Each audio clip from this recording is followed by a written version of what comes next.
یہ مطالبہ ہوتا ہے نا کہ دور صحابہ سے یہ چیز دکھائی جائے، اور پھر حدیث کی کتابوں میں بخاری ہی کا حوالہ ہو۔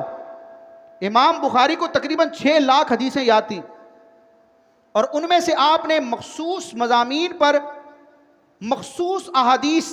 بخاری شریف میں جمع فرمائی، اور وہ تقریباً 7300 اور سم تھنگ کچھ حدیثیں ہیں، یعنی 7500 سے کم حدیثیں ہیں، اور جو مقررات جو ریپیٹیشن کے ساتھ ہیں ان کو اگر حذف کر دیا جائے تو یہ 7000 سے کم تعداد رہ جاتی ہے۔ پھر علماء نے اس میں مختلف اپنی ریسرچ بیان کی کہ کتنی حدیث کی تعداد ہے۔ تو اب اور پھر امام بخاری نے بیان فرمایا کہ اس کتاب میں جو میں نے حدیثیں روایت کی ہیں وہ میری تحقیق کے مطابق سند کے اعتبار سے صحیح ہیں، لیکن فرماتے ہیں طوالت کی وجہ سے، طوالت کے خوف کی وجہ سے جو حدیثیں میں نے ترک کی ہیں، یعنی بخاری شریف میں ذکر نہیں کی، وہ اس سے زیادہ ہیں۔ یعنی 6 لاکھ حدیثوں میں سے صرف تقریباً 7500 سے کم احادیث کو جمع کیا گیا، اس میں بھی کئی مقررات ہیں۔ تو پتہ چلا امام بخاری کے نزدیک بھی اس صحیح بخاری شریف میں موجود حدیثوں کے علاوہ بھی صحیح حدیثوں کا ایک انبار ہے، جس کو دیگر محدثین نے اپنی کتابوں میں درج کیا ہے۔ بخاری کی اگرچہ شان ہے، قرآن کے بعد بخاری کا یہ مقام ہے، علماء فرماتے ہیں اصح الکتب بعد کتاب اللہ تعالی تحت ادیم السماء، روئے زمین پر قرآن کے بعد مسلمانوں کی سب سے صحیح، سب سے معتمد اوتھینٹک کتاب اگر کوئی ہے تو وہ بخاری ہے۔ لیکن اس کا مطلب یہ نہیں کہ بخاری میں اگر کوئی بات نہ ہو تو وہ پھر دین نہیں ہے،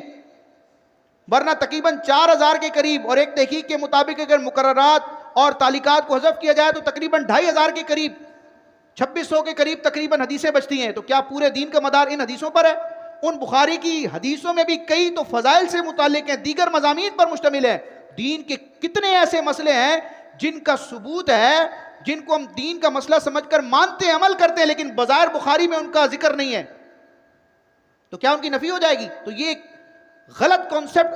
لوگوں کے ذہن میں بٹھایا گیا کہ بخاری ہے بس۔ تو یاد رکھیں دین کا جو مسئلہ ثابت ہوتا ہے نا، عقیدہ ہو،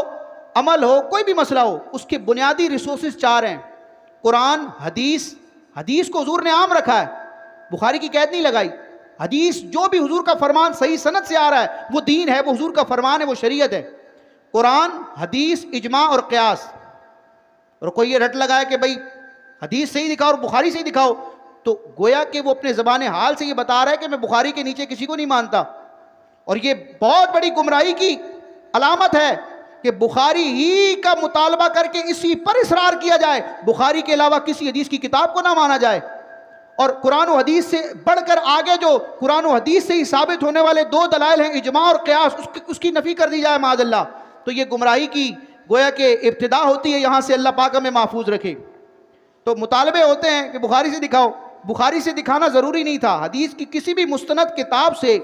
صحیح سند کے ساتھ، ٹھیک ہے، جو حضور سے ثابت ہو، اگرچہ وہ صحت کے درجے میں ہو، وہ حسن کے درجے میں ہو، اگر فضائل سے متعلق یا دین کے دیگر امور سے متعلق ہے تو خبر ضعیف بھی ہو، تو اس کا اعتبار ہے کس مسئلے کو کس دلیل سے ثابت کرنا ہے۔ وہ علماء نے پورا ایک انداز سلیبس دیا ہے کہ فرض ثابت کرنا ہے تو اس کے لیے کون سی حدیث ریکوائرڈ ہے، واجب یا سنت موقدہ کو ثابت کرنا ہے تو کس درجے کی سند ہونی چاہیے، اور کسی نفل کو، کسی فضیلت کو، کسی مستحب کام کو ثابت کرنا ہو تو اس کے لیے شریعت کا نصاب اور سلیبس کیا ہے، یہ سب موجود ہے۔